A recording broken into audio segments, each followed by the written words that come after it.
So as we look at 5.1, before we get into the polynomials, this is just some practice on exponents. Example number 1, I have two things to multiply together. There are no pluses or minuses in between terms. So we don't have foiling to do here. It's one term, it's kind of a messy term, times another term. So when you multiply these together, the coefficients 2 and -7 can just be multiplied together to make a -14. But then what happens to our x's? I had x to the -3rd, and I have x to the 5th. What does that become? X to the 2nd, because you would add those exponents. And then y, what do we get? We have 3 and -6, and we get a -3, but we have a property about negative exponents. That property was right here. Tells us what to do. And if you're just watching this video, these properties, I have them linked to Canvas. It's also straight from the textbook, but here you see all of them. But what we learned there on that negative exponent property is we're not really allowed to have negative exponents in our answer. So where does the y go? It's going to go to the denominator. So you move the y, and its exponent becomes positive at that point. Everything else stayed up top. Why didn't we move the 14 down? It had a negative. Well, because it wasn't a negative exponent. It's a negative coefficient. -14 and 1/14 are very different numbers. So you only move it if the exponent was negative. So there's our answer to number 1. Number 2, we have a fraction. The coefficients 15 and -3, simplify them like you always would. First of all, I don't want a negative in the denominator. You can move the negative out front and get rid of it from the denominator, or you can move it to the numerator. But then 15/3, we can simplify that to 5/1. But now what happens with our c's? I have c to the 5th in the top, and I have c to the 2nd in the bottom. What do I now have? C to the 3rd, and would it be in the top or the bottom? It would be in the top. Here's a way you can think of it. I know we've got a property over there about it, but think about how many c's, what the smallest number of c's is. And that's 2. We can eliminate 2 c's from the top and from the bottom. So when you eliminate 2 c's from the bottom, there are no more c's there. When you eliminate 2 c's from the top, there are still 3. So we still had 3 c's up there. So when I apply the same thought process to d's, how many d's can I eliminate? I can eliminate 3. That's the smaller number. Eliminate 3 from the top, they go away. Eliminate 3 from the bottom, and we have d to the 4th, and it's in the denominator. How do we subtract it? 3 minus 7 would have been a -4, and because it was negative, we would have had to move it to the denominator.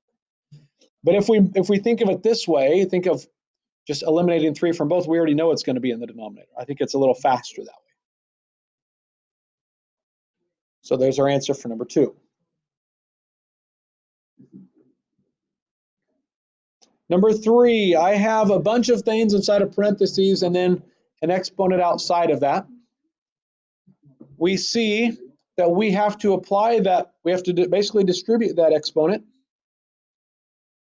to the y, to the x, but also to the -2.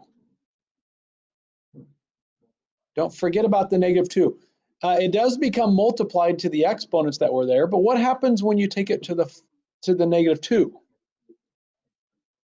You actually use it. You actually use that exponent. It's like having -2 to the 4th power.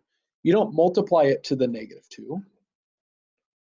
So we'll come back to that in a second. But what do we get for the x? 12. It already had an exponent, so then you multiplied it to the exponents that were already there. On the y, we get 8. So the only thing left to do is evaluate the -2 to the 4th. What is that? It is a positive 16. A negative times a negative times a negative times a negative. There's 4 of them. There's an even number of them. It will turn positive. If you plug it into your calculator, it will say negative if you did not use parentheses. if you're going to do an exponent to a negative number, you should put the negative number in parentheses before you do the exponent, if you're plugging it in the calculator. Because since the exponent was outside of the whole thing, we know it applied to the entire -2, not just the 2. And then I have the x to the 12th, y to the 8th. So that's some practice. Shouldn't be the first time you've dealt with properties of exponents. And it's not the main idea of this section or of this chapter, but we do have to be able to use exponents, so we needed to bring up some of those properties. Now let's get into the actual, some of the more content, the polynomials.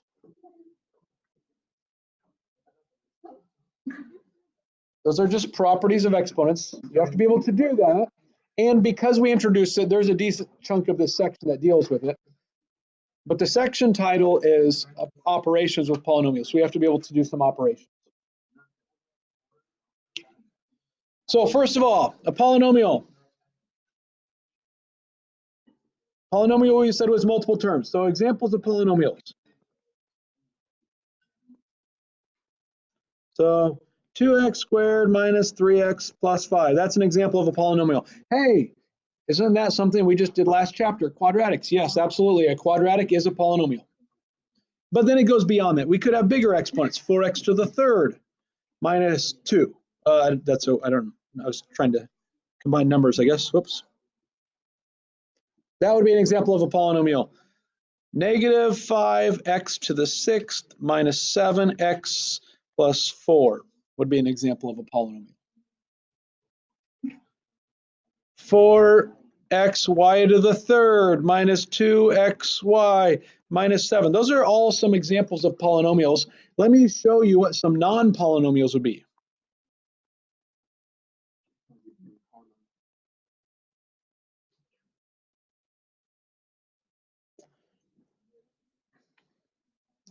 C to the 4th minus 4 square root of c plus 18. Not a polynomial.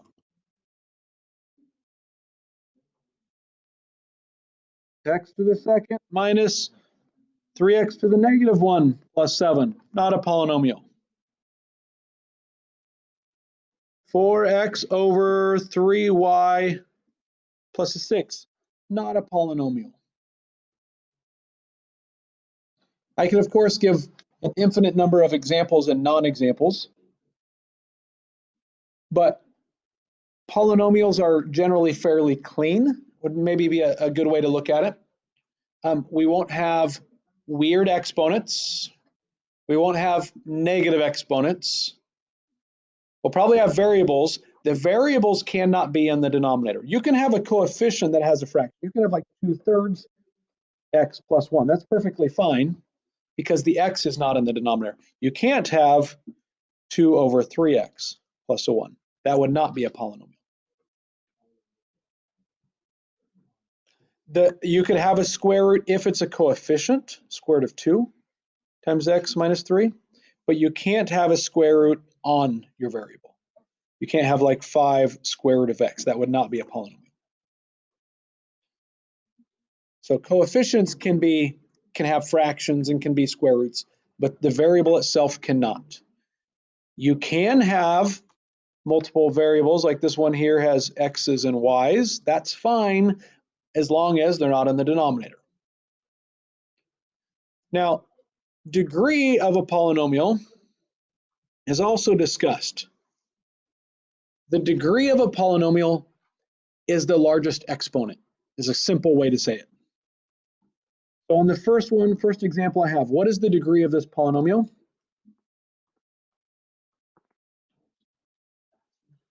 What's the largest exponent? 2. It's a second degree polynomial, or has a degree of 2. What about the one below it? 3. What about the one below that? 6. What about the one below that? 4. Why would that one be a 4? The rest of them seem fairly explanatory. Why is that a 4? This x has a 1 on it, and there's a 3, and they're in the same term. So together, that's a 4. right there. And that is the biggest one. What the term after it would have a 1 and a 1. That would be like a degree of 2. Well, that's not as big as the 4. So if you have multiple variables, you add their degrees together if they're in the same term. What about the one below that? 1. X to the first. What about the one below that? 1. Yeah. We don't talk about degrees on the other one, on the non-polynomials, because they're not polynomials. But you will be asked some questions about, hey, is this a polynomial? And if it is, what is its degree? So that's how you would determine that. Question?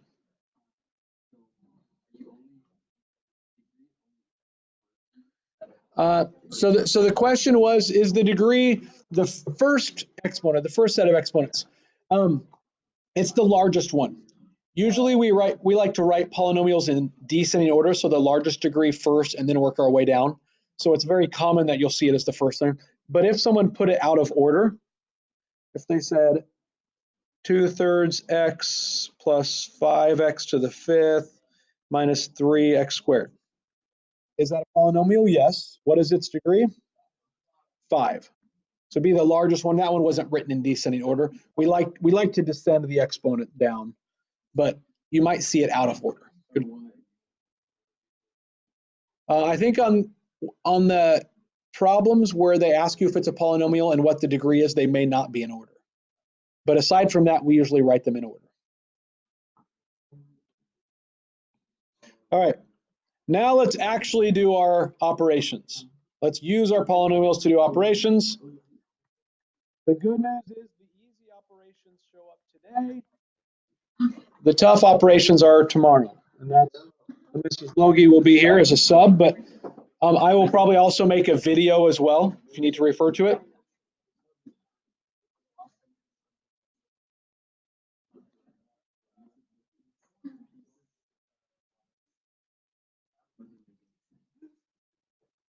So you don't have to do piecewise with the sub this time. I hear you talking, but dividing polynomials isn't very easy either.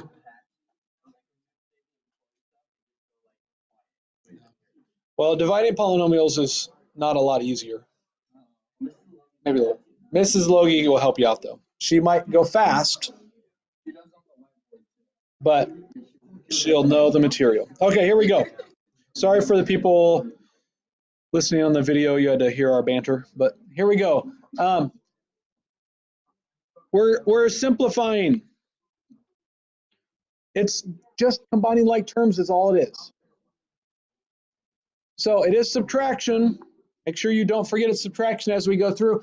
Combine the like terms. The x squared terms get combined together. Negative x squared minus x squared is a negative 2 x squared. And then we have negative 3x minus 2x. Don't forget it's subtraction. Negative 3x minus 2x is negative 5x. 4 minus 5, negative 1. And there we go. That's subtraction of polynomials. In addition would be just a little bit easier because you don't have to subtract them. Let's do one more, and then we'll do a multiplication, or a couple multiplications maybe. But what happens when maybe not everything combines? Here's an addition.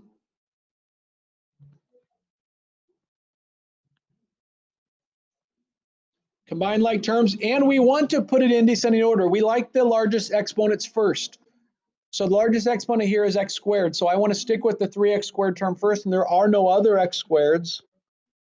So it's just 3x squared. After that, I want to go in descending order. Should 6 be my next thing I look at? No, I want to look at the x. I didn't have an x in the first parenthesis, but the second one does. A negative x, that's the only one there is, so it doesn't combine with anything, so it stands alone as well.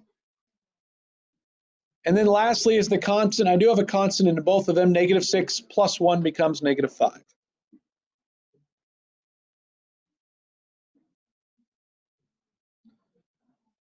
Now let's look at multiplication. We did some multiplication last unit. Foiling is multiplying polynomials, but we can go beyond just a 2 by 2. Maybe we have something bigger.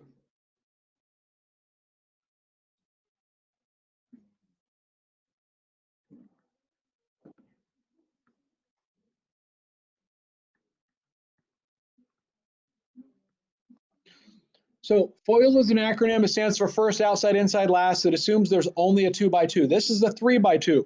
So the acronym FOIL doesn't work, but the idea still does. I would rather think of it as distributive property. If you make a box or do like lattice, it would just be a 2x3 box. But here I'm going to first distribute the x squared. So distribute the x squared times x is x to the third, and then x squared times -4, that's -4x squared. I might color code here as I do my different distributive properties. Now I'll distribute 4x. 4x times x is 4x squared. And 4x times -4, that's -16x.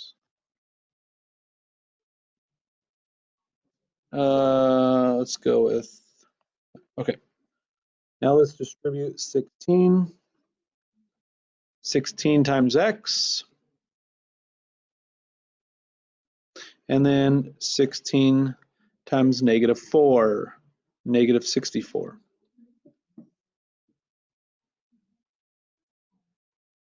So now let's combine all of our like terms. Descending order, largest exponent is the x cubed. For my x squareds, oh, -4x squared, +4x squared, they cancel each other out. So there are no x squareds. And then, oh, the same thing happens with the x's, -16x, +16x, they cancel, leaving me with, is that always going to happen that everything cancels? No. But that's what I got this time.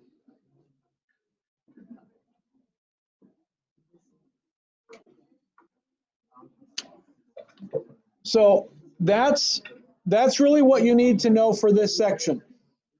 Before I shut things down, I do want to do a quick refresher of like maybe some 4th grade division, because it sets the stage for tomorrow. What are some different strategies you used back when you did division as a kid? I heard long division. Calculator, yes. That's probably not how you learned it as a kid, though. Is there some sort of other everyday math type of strategy you might have learned as well? But it's what I want to highlight is the long division. It's maybe everybody's least favorite type of division, but when we go to divide polynomials, which is what we're doing tomorrow, there are sometimes you just can't get around using long division. For example,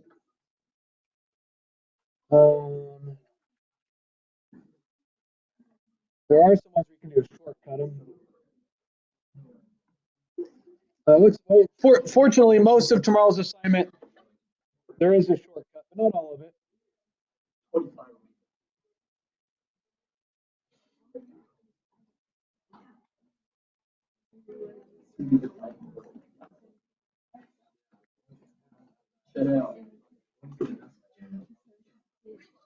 If you look at this, this is the type of, this is what like polynomial division looks like. You cannot plug that in the calculator. Although some people in my last class tried it, they plugged it in and they got a number, which is very wrong.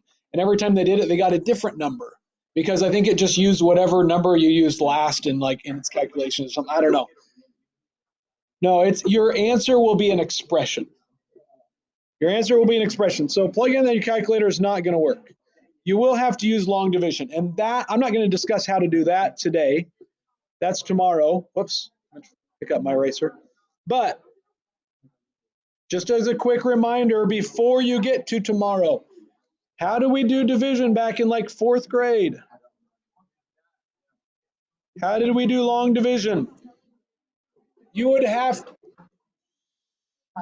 we have the dividend and the divisor. I think 17 is the divisor. I might be wrong about that, but we're looking at that 17. Does it go into 4? No. Does it go into 43? Yes. How many times? twice. So then I would put a 2 up there in the 10 spot. I would use it as a multiplier. 17 times 2 was 34. I'd write that there. And then what would I do? Subtract it. Really, that's 340 because it's in the hundreds and 10 spot. But 43 minus 34 was 9. And then I dropped, really, it's a 90. It's in the 10 spot. But then I dropped the 1. And then I just repeat the process. Okay? Does 17 go into 9? No. Does it go into 91? Yes, it does. How many times? 6? I heard 6. 5. Yes. 6 would be too much. 5 should work. Let's try it. So you take the 5 times the 17, 85. And we subtract. We get 6. There's nothing left to drop down. At a certain point in time, you probably learned to put a decimal and zeros and keep going. You're not going to do it with polynomials, so I don't want to do that right now. What I want to say is, okay, this was done. How did you write your answer? Well, you might have at some point just said like R6. Did you do that, I think, maybe at some time? Yeah, that doesn't work here. Whoa, I didn't mean to. So what else could you do? You at some point probably wrote your remainder as the numerator of a fraction. What was the denominator? No, 17. You would have said, oh yeah, my answer was, and that was the divisor, that's the number we were dividing by. You would have said, oh, it's 25 and 6/17. That's a lot like what you'll do tomorrow. We would actually put a plus in between there because they're terms. So it's like saying 25 plus 6/17. But we're going to be using polynomials instead of numbers. But the process is very similar. So that's a little preview, look ahead into tomorrow's section.